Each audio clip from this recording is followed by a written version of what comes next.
Welcome to the Leslie Hawkins podcast. Each week, my guest and I discuss one pivotal moment in their life, what they learned from it, and their words of wisdom. A 2023 study by the Workforce Institute at UKG found that leaders have as much impact on an employee's mental health as their spouse or partner. Now let that sink in for a moment. For our guest today, leadership became personal early in her career. She started as a micromanager, focused on telling her team what to do, how to do it, and when. But experiencing the mental and physical toll of working under a poor leader forced her to pause and take a hard look at how leadership truly shows up in people's lives. What followed was a values-led shift, new industries, moving around the continent with her family in tow, investing in her own learning, and redefining how she shows up as a leader. Today, she shares her lessons through her book, Unleashed, to help others lead with intention, empowerment, and influence. This is a conversation about leadership, values, and becoming the leader you wish you had. Welcome to another episode of the Leslie Hawkins podcast. I am so grateful that you are here. Please welcome today's guest, Kim Magnus. So let me tell you about Kim. Kim is a dynamic executive who has worked for some incredible powerhouse brands like Mattel, Heineken, PBR, Circana. She has built her career on being a people-first leader. She has developed a ton of high-performance teams, and she has actually coined an interesting new title for herself, which is CIO, not Chief Information Officer, but Chief Inspiration Officer. And after you hear her speak, I know you will totally understand why that title is completely fitting of her. Now, beyond all of that, she has also taken time to write a leadership book, which is this book called Unleashed, which I know you will hear lots about today. Kim and I met a couple of years ago because when I was working at Adidas, I was a client of yours, and Kim was so kind in asking me to come and speak to her associates about managing and navigating through change, because I had gone through a ton of change at Adidas Canada and was trying to share some of that wisdom with your team that was about to go through some similar changes. And from that has really sparked a great friendship, and I am very grateful that you are here with us today. So welcome. Thank you. So this podcast is all centered on one question, which is, what is one pivotal moment in your life? And the reason that that's the question that I chose was because, first of all, it's quite universal.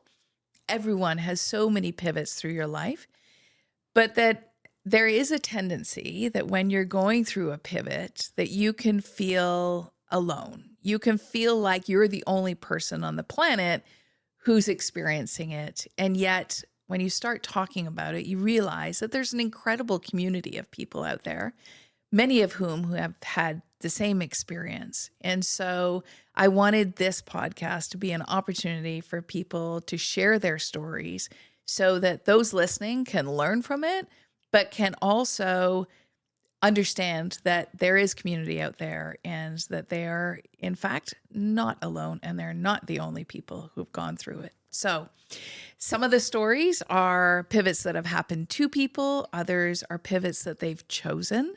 But ultimately having a time or a moment that they define as most pivotal in their life.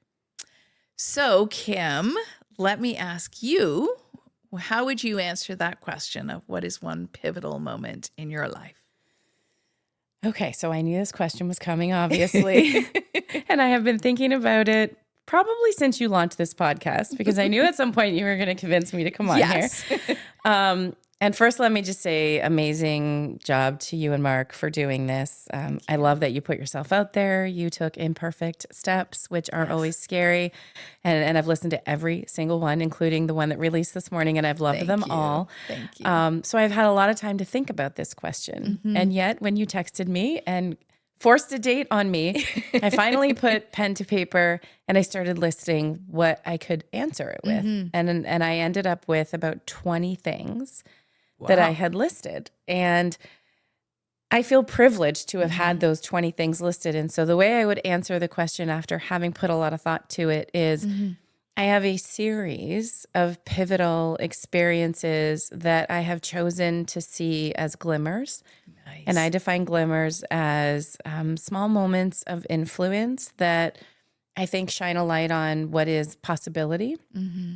And so as I think through all of the different experiences that I've had, defining moments, the way I would answer the question is when I realized that I had a love for leadership and for people first leadership. Yes. And seeing people as human beings first and not human doings. And I think that the world that we live in and have lived in, I don't think it's a new world that's yesterday. I think we could look back 10 years ago, 20 years ago. Right. There's a work ethic out there. There's sort of corporate cultures out there. There's a lot of intensity to the world. And because I have this love of leadership and truly look at people to see what their potential is, where their passions are, and see my role as a leader is to shine a light on that, I feel like I approach the world a little differently than what is traditional. And I want to scale that. I want others to show up that way. And I want most leaders to be that way. Right. And so that's why I chose to write the book. Yes. That's why I've made different career choices in my life. And I didn't know I always had that in me. Right. Like there was a time in my life when I was a terrible manager. Terrible. And through experiences, right? Sometimes the hardest times in our lives are the biggest lessons that really put us on the pathway.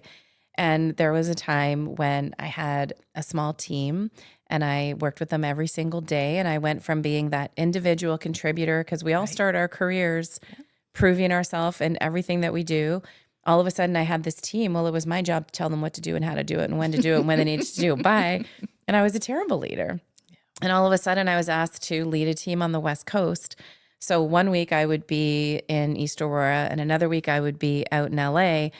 And I got out of that team's way. And only then did I realize what a bad manager I was because I started seeing things. I remember one day I was sitting in the back of a room and the team who I was leading was a trade marketing team.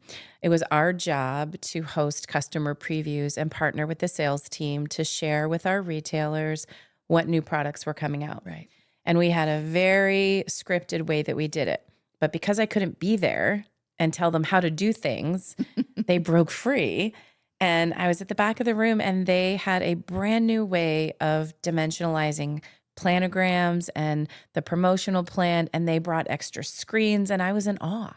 Yeah. I was just watching and I remember feeling in my stomach that I was so proud of them. Right. But I also realized they only could do that because I got out of their way. Right.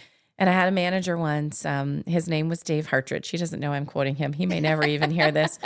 But I remember I was struggling and he called me into his office one day and he said, Kim, you just don't seem as happy. And I just explained to him that I don't get the same rushes. Like when I was in sales and I wasn't leading a team, I'd go log on and I'd see what my results were, that the POs come in and I'd feel that rush.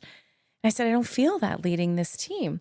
And he said to me, what will happen as a leader one day is you'll realize you don't get those everyday rushes, but when you get them, they are so much more meaningful. Right. And I remember that day standing in the back of the room and I felt that rush and I thought of that guidance from Dave and that's how I live now.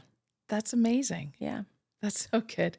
So you went from realizing, micromanaging is not the way of leadership to where you are today. So there was multiple glimmers. And by the way, I love glimmers. Yeah. It's very visual as well, which I really appreciate. But how did you move from being that micromanager to being the transformational leader that you are today? And how did you learn that whole process? So, you know how people will say sometimes you go through a really bad experience and you learn what not to do? Yes. So I did have, some great experiences, I think, growing into leadership. You Yes. grow into loving leadership.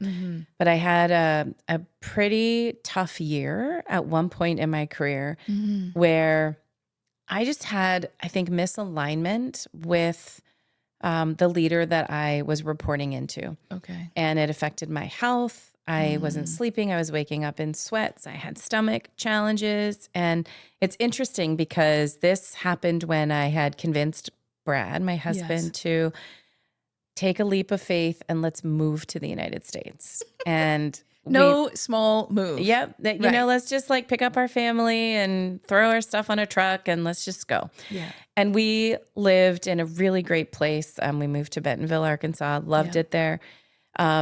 And he took a leap of faith too. And I remember, another defining moment was when that opportunity came. We had a choice.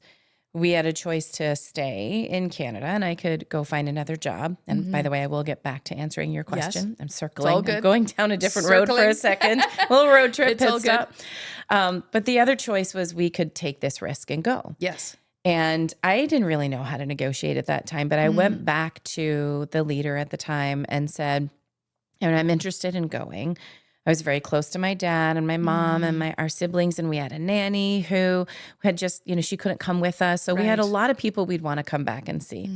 So I asked for what I thought at the time was a relatively significant increase to negotiate that so that we could make the trips back and forth, whether it's flying, driving, we could still see everybody. So it didn't feel like we were moving so far away. Right. And that was accepted. So we were like, okay, let's go. We've got the financial means to come back. This will be an adventure. The kids were still little enough that it wasn't going to be disruptive to their life. So we did it.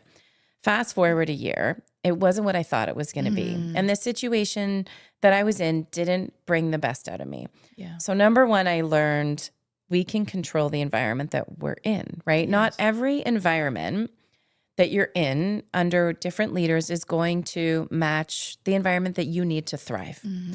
And I wasn't a victim. I think that's one of the biggest things I've learned is you're never a victim. Yeah. So I could have stayed in that role and been miserable. That was one choice. Yeah. That wasn't a choice we were willing to do. So then I had to kind of sit down with Brad and say, okay, I think I want to quit my job. And this was like a year. And by the way, and I found another one, and it's with a new industry, and it's less money, and I'm taking a step back in title. Ouch. But it was a choice. Yes. Right. So like on one side of it, we had just decided to move down there and had negotiated this nice increase in salary so we could come back and forth. Well, now I'm like, well, I'm going to quit my job and I'm going to make less money, but we're going to be okay. Right. And my husband, of course, yes, because we golf together, and he supports everything and anything that I've ever asked for. Yes. So of course he's like, all right, let's hold hands. We're going to make this happen. Yeah. So I did. I quit, and I loved the company. And I will say, none of this is every career experience that I've had. I have loved every company that I have had the pleasure of working at. And this is why I'm so passionate about leadership is because people don't leave companies. People leave people. Correct. And we all have an opportunity to be the type of leader that people deserve. And even with great leaders, sometimes people leave good leaders for other opportunities, which I support as well. Right. So I decided to make this change. I left, and that was one of those pivotal moments that I learned I had a choice. I didn't want to be in that environment, but that experience of that year taught me I never, ever wanted anybody who ever worked for me to feel the way I felt that year. And I don't think, knock on wood, wherever there's wood, that anyone ever has. Right. I live every day to make sure that I shine a light on people who ever work on teams that I have the privilege of leading, and they leave better than they came. Right. And almost every single person that I've ever led, we have stayed in contact in some form. It's amazing. Even if it's once every I talked to a guy on the way here that I haven't talked to in 2.5 years. So but like when he knows he needed something that I could offer, no problem calling me. That's incredible. Okay. So you left that job, took less money, And then how did you, because then you were in Arkansas, but you didn't, at some point you came back to Canada. We did. So from there, I went into the beer business. Okay. And I started working for an amazing leader. Okay. And he left. So at that point, I went to work for Heineken, another great company. That leader left within, I would say, 9 to 10 months and said, I'm going to go work for PBR. And I was like, well, then you're taking me with you. Again, it's not always about the company. It's about the people, it is right? the people. So he said, okay, then let me get you an interview.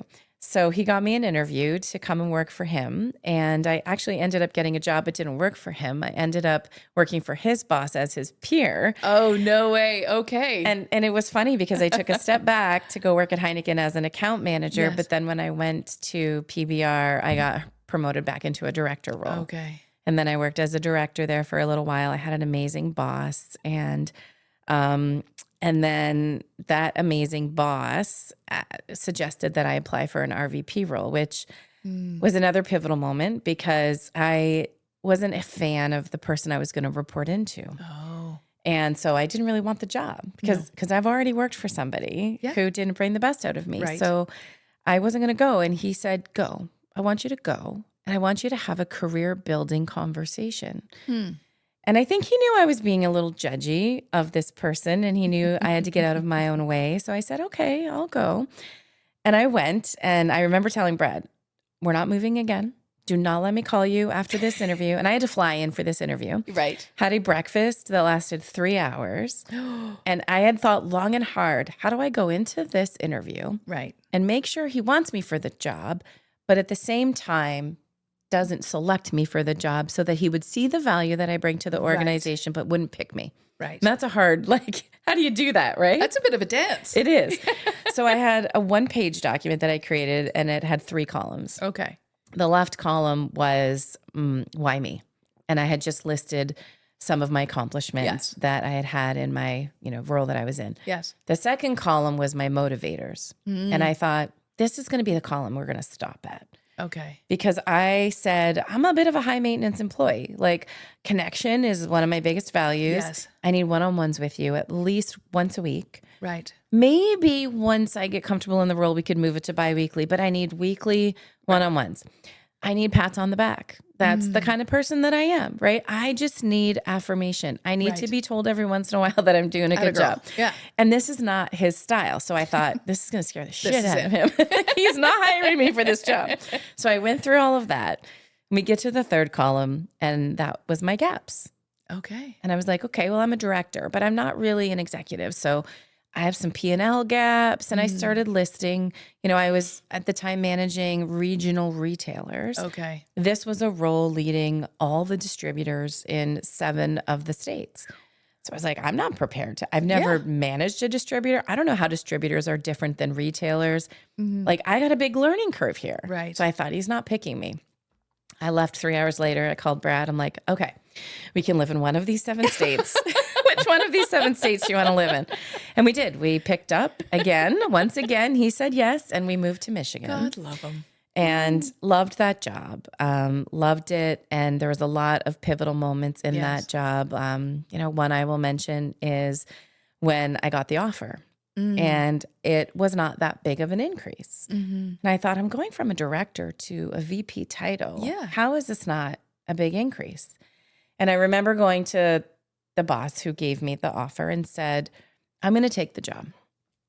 But I am not happy with the package. Yes. And I would think you would want me to be happy with the money so that all of my effort went into doing a good job and not worrying so much about trying to get a promotion or trying to get a raise. So they came back and they added a little bit to it. But the boss who encouraged me, and his name is Brian Smith, and I'll mention him at the end. I don't want to mention something about him right now because I will end up in tears. But he said to me, be patient. Yeah. He said, the time will come when you will be adequately compensated. And he knew the bigger situation, and I trusted him. Yes. So I said, okay, I will. So I took the job and did a great job, grew into that role as well. I think that further developed my love of leadership because the beer industry just gives you so much empowerment to do things for your team. They put a lot of budget into people development and making sure it's fun. Like it's a fun industry to spend some time in. So that was another pivotal learning moment, and I trusted him. Yes. And when you trust a leader that you work for, makes all the difference. You will fall on a sword, right? Yep, totally. So I did that, and I was loving my job there. And then I got a phone call from one of the ladies who was my bosses back at Mattel. Okay. And she now worked for a market research company, the NPD Group, and said, we are looking for somebody to come and lead our toys business. And I thought, oh, well, this is interesting. But I wasn't really looking to leave. And she said, just come have some conversations, right? And I'm never one, I kind of like my feet are here or they're here. I can't do this. Right. Yeah. It's just not, I just don't operate that way. Right. But I thought, let me just explore. And I trusted her too. She's one of my biggest mentors ever. So I trusted her. And I went and I had a conversation with the founder of the company and the CEO and the CFO. And I literally left there thinking, this is utopia. Yes. And that this cannot be a real company.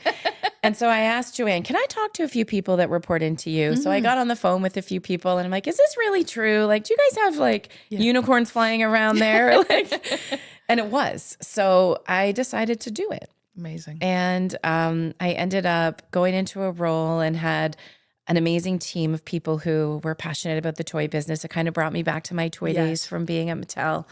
And I loved it. It was 10 months of bliss. And then I got a call from, at the time, our chief sales officer and another great leader. Like, I just feel like so blessed to have had so many amazing leaders. And he said, you know, you just have this energy about you that we really need in Canada. And there was a wonderful leader in Canada who was doing a great job, had grown the business, but I think they just at that time had a different vision and decided they wanted to bring someone in like myself who could bring in a culture contributing role of leadership. So would you consider moving back to Canada? And at that time, the kids were older. Yes. So it was a different decision. More challenging. Yeah. And I didn't think we were going to do it because we always sort of brought the kids in and made the decision. And when they're young and it's like this idea to go bounce around, they're fine. Well, now they're in middle school and they're older and they've got friends and sports. So we almost didn't do it. The kids at first were very upset. Obviously, you've read about that in the book and a lot of tears. Yes. And yes. I don't even know why I'm getting emotional. But I understand it. Yeah. Yeah. And at times we're like, did we make the right decision? Right. You know, you don't know. So we weren't going to do it. And then I'll never forget the day the kids kind of came upstairs and they're like, okay, here's a list of houses because they've done this dog and pony show before. They know how we do this, right? We make a list of houses. We go look. We like cram 20 houses into one day. So they came upstairs and they were like, okay, we think maybe we could go look at some houses. And we're like, oh. How awesome is that? Yeah. And I still don't really know. Maybe someday you can interview Taylor. Yeah, I would love and to she chat can with tell her. you how did that happen because they did it together. And so we made the decision and we did. Yeah. We moved back to Canada and I did that role for 5 years. And I loved every second of it. Yes. Every second of it. And I thought, I think that was really what cemented my capabilities. Yes. That I knew that I could come into an office. It was a scaled role. It was a lot more people. And I quickly developed rapport with a lot of people. Yes. I expanded my capabilities. I didn't know anything but the toy business. And all of a sudden we had, 8 or 9 industries. And I realized if I had gone into that role the same way I had when we started talking today, I would have failed miserably. I didn't have the bandwidth to learn everything about everybody. And so I didn't focus on learning everything about every detail. Yeah. I focused on learning about the people, understanding what their obstacles were, where did they need me to help remove those obstacles, and trusted them to make decisions. And when they made decisions, whether they were good or bad, they were a decision. Yeah. And if things broke, I think everyone on the team knew we put them back together again. Figure it out. So that was an amazing 5 years. And then companies evolve as ours does. Always. And we got sold and bought and merged and became a new company, and my role had been eliminated. And it was time for a new challenge. And I had forgotten, I think, because I did that role for 5 years, what I was good at. And then put into another position to lead a new team and got to do it all over again and build camaraderie and trust and a rally cry and a vision and a mission statement. And I think that, again, just reinforced, I love this. It's what I love, right? I love helping people see their own potential, figuring out what lights them up, shining a light on that every single day. And that's where I am today. Amazing. That's a good journey. It has been, I've been very, journey. Very blessed. Yes. And so as you're learning, you then decide, because the pandemic hits and we go from crazy to now all of a sudden we're staring at screens, we're stuck in our homes. I've got an idea. I've got nothing else to do. Let's write a book. Yeah. I mean, you're crazy busy with work and still managing all of that. So how did that idea come about? And I know you have a vision board. Yeah. Was writing a book on your board? It was. It was. So I don't know if you have to bleep these names of people out because I don't have permission to say them, although I did get permission to put his name in my book. So Then I guess that's it's fine. okay. Yeah. Mark, you probably don't have to edit this one out. But I went to a retailer partnership event. I go to this event every year. It's London Drugs hosts them. Yeah. Okay. And they always have a keynote speaker. And to this day, I'm not over the account anymore, but I don't miss it. I've managed to go. I find a way to weasel my way in because number one, I just love how they do business. And I also love, I just love how they inspire every year. And they had someone named Kelly Bennett come in and he shared his North Star approach that they have at Netflix. And he talked a lot about the culture shifts from moving from, I think it was Warner Brothers to Netflix, and how waypoints are so critical for teams to have that North Star and have alignment of those waypoints and motivate each other to bounce from one to the next. And I took his keynote, but I turned it into a personal growth exercise. Okay. And I created my own North Star.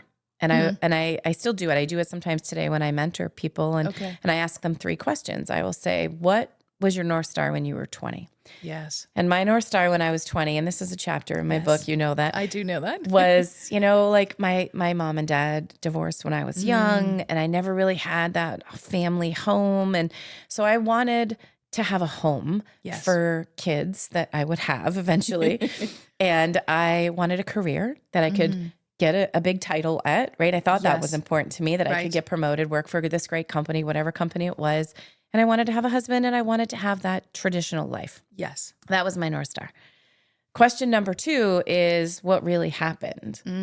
And that happened. It did. Thankfully, I'm so blessed. I have an amazing husband, 2 amazing kids, 2 crazy dogs. Yes. The house, times 6 now because we've moved 6 times. Yeah. And I'm so blessed to have all of that life. But I've also had all of these other lessons in my life teaching me what gives me the fire in my belly. And that is helping other people see the potential in themselves. That is creating environments for growth. That is driving business results, but doing it through people, right? And motivating people and helping people get promoted and watching when someone comes to me and tells me that they are leaving for a bigger opportunity, internally or externally, I am happy. Absolutely. Right? Celebrating I want them to go do something bigger and better. And whether they stay in the company I'm at or not, I'm there for you constantly. So all these things happened and I've listed those out. And so then the third column is, well, what's next, right? 10 years from now, 20 years, whatever time frame, depending on your life moment, is next. And when I was trying to answer that question, it wasn't to be a CEO, et cetera. And finally, I settled on this self-proclaimed CIO. Yeah.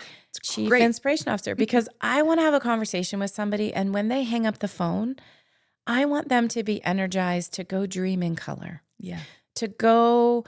And it doesn't mean you have to go start your own business. It just means go do something that scares you and get after it and take action against it. But find the burn in your belly that's going to leave you feeling like you had a fulfilled life. Right. And so that North Star exercise is something that I use for people often, but that's what led me to write the book.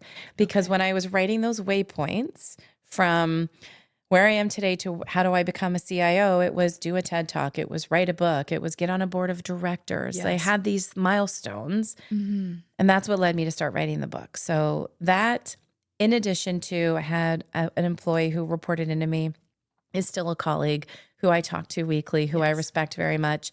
And he said to me one day, you give me all these great recommendations. I read, as you know, voraciously, what the word is, voraciously. A lot. And I listen to sometimes 2-3 podcasts a day, right? I listen in the shower. I listen when I'm putting on my makeup, doing my hair. I am a consumer, or I consume all of these types of learnings, and I pass them on. Right. Sometimes too much, too fast. And so he said to me, I love all of your inspirations, but sometimes when you share them, I feel like I can't keep up. And then I feel like I'm not doing a good job. Yes. So I needed a place to put my thoughts. And I started writing because we were home and it was the pandemic. And eventually I had enough written that I laid it all out on the floor. I just put sticky notes of all the little mini chapters. And I thought, there's something here, but I didn't really know what it was. And I started organizing it, and it became Unleashed. It became the framework for the book, which I kind of use now when I coach people individually. I use it when I do workshops because I've become Maxwell certified and the Working Genius. And so for even a lot of our clients and just friends, I volunteer my time quite often, and I use that framework. Right. And it seems to be helping. So I just fell into it, which is, I didn't sit down one day and say, here's the structure of a book and I'm going to go write this. Right. It was just random thoughts that culminated into Unleashed. Yes. And it's very good. There's a lot of pages in there that have tabs turned down, just so you know. Thank you. But having had the opportunity to work with you, both personally and professionally, I would say that you are inspiring. Every time you and I have a conversation, I always have my notebook next to me because I have to take notes. I'm like, oh, here's another book. And once again, I can't keep up with all of the books. I do not read as voraciously as you do. But with Unleashed, there is so many good exercises.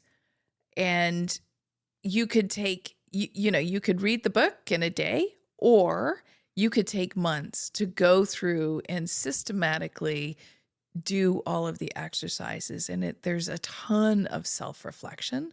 And what I like about it is you do weave in a lot of your own personal stories as well, right?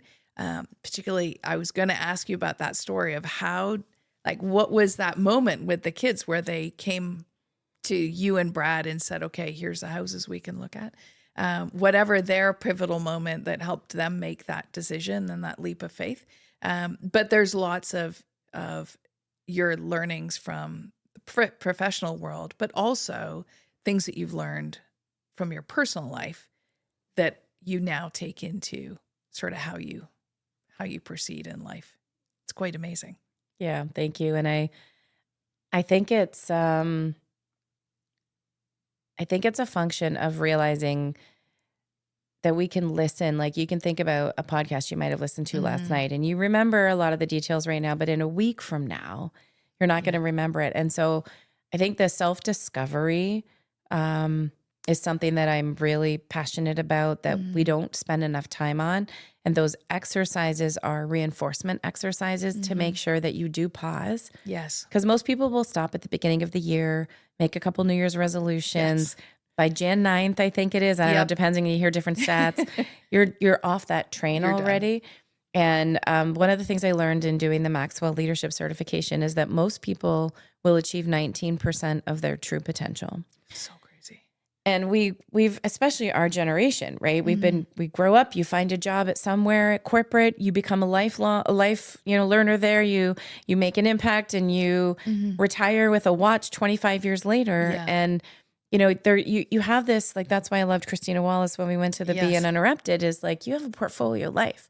So how do you go achieve that other 81% of your potential? If most people only achieve 19%, Like, how do you get that? And I think it starts with exercises of self-reflection and sitting down and asking yourself basic questions like, when am I at my best? Right. What are those defining moments in my life? Why were they defining moments? What are my values? Why are these my values? Right. Are the choices that I make every day aligning to those values? How do I live into those values more? Like, we don't do that. No. Right. And I love the stats of when you're a kid, you are going to laugh 15, 20 times, or sorry, an adult, 15 to 20 times a day as an adult. When you're a kid, you laughed 300 plus times a day. Yeah. When you are an adult, you might ask 20 questions a day. When you're a kid, you ask over 300. And what happens is as we grow through life, we get socialized to do whatever it is everyone else's priorities are. But how often do we really think through, well, what lights me up? Right. And how do we make space for that? And that's why those exercises are in there, because you don't have to, like, I think this, to your point, is read one chapter that, like, you could open the table of contents and decide which chapter makes sense for you based on where you are today. Shelf the book again, pull it out. 3 months from now when maybe you're feeling like, I think I need some help. I need some help. Yeah. Like, life is hard and life is heavy and the world is heavy right now. Yes, very. But at the end of the day, we all have choices. Like the choice I made to leave after a year which is amazing. But none of us are victims, right? And if you, I think, approach life through the lens of, I always have a choice. That's why I love the scenario planning exercise. Like, no matter what you're facing, lay out 5 sticky notes. And ask yourself, what are my choices? And go ditch to ditch on extremities. Right. You will bring back a sense of agency because you always have a choice. Yes. Right? And it might not always be the choice you want to make, but that's why I have choose. Yes. It's my dad's handwriting. Yes. Because we're not victims ever, right? No. You get to make your own choices. Yeah. But those exercises, I think, are important for people to realize that and take back that agency and, live life. Life is being lived by me, not to me, which is another one of the books. I know I quote too many books. I'm trying not to quote as many books anymore. It's all good. But the 15 Commitments of Conscious Leadership is all about living life in the presence and not living life in the drama triangle. Yes. And that drama triangle is, am I a victim, a villain, or a hero? And if you're living life that is being done to you, you are. You're a victim, a villain, or a hero. But if you're living life by you, then you are living life as a coach, a challenger, or a creator. Yes. Okay. That sounds a lot more enjoyable. Yeah. Quite frankly. Right. Okay. So through your whole journey from being the micromanaging, I'm going to tell you what to do leader to where you are today, what have you learned? I mean, certainly you've learned a lot about yourself through this whole journey, but what have you learned about the community around you that you have either chosen or that is surrounding you? It always evolves. I genuinely believe that you become like the top 5 people that you spend the most time with. And so I've learned that I need to continue to tap into those around me. I need to surround myself with people like you who push me to be better, who are taking scary steps. And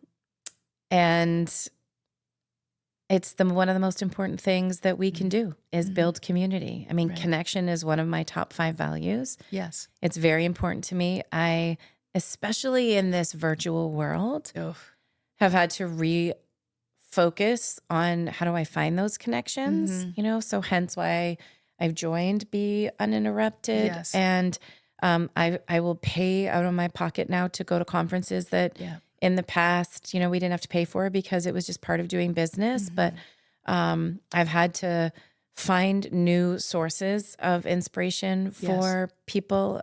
And some of my latest, I think, support network are people I've never met in person either, right? Because you have all these different virtual forums, but people and connection and community, I think, are one of the biggest priorities of my life because It's what keeps us growing. It's what outside inspiration is all about, surrounding yourself by people who are leading the way, who can support you, who can be there for you.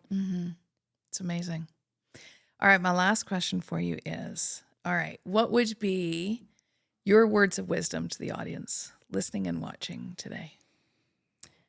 My words of wisdom would be, look in the mirror every single morning. Give yourself a high five. Thank you, Mel Robbins, for this inspiration, the high five rule. Set an intention and serve yourself in the morning first. I think that if we don't serve ourselves, we can't be there for other people, and we don't do that, right? No. A lot of people do not do that, and I give Mel Robbins the kudos for the high five, but I have a very good friend, Erin DL, who you've also, Deal, I think that's your pronounce her name. She's a big deal. I started supporting her podcast when it was podcast episode number 10. Oh, wow. She's over 300 today. Amazing. And she had a podcast that changed my life because it was about how do you start your day and how do you fuel yourself. And that is what inspired my first part of my book. But you have to serve yourself. You have to love yourself and serve yourself. And if you can't do that, you can't be there for other people. And so I do that. I have a very regimented morning routine. I've since sucked my husband into it, which is amazing because he does it with me now, which is great. Brad. He gets up early too. But it sets the tone for the day and it fuels me, right? I always say to people, you pack your car, you go on a road trip, you've got your kids' clothes and your snacks and whatnot, but you haven't taken care of yourself, right? Right. But you can't go on that road trip if you didn't fill that car with gas. Right. We don't fill ourselves with gas. Right.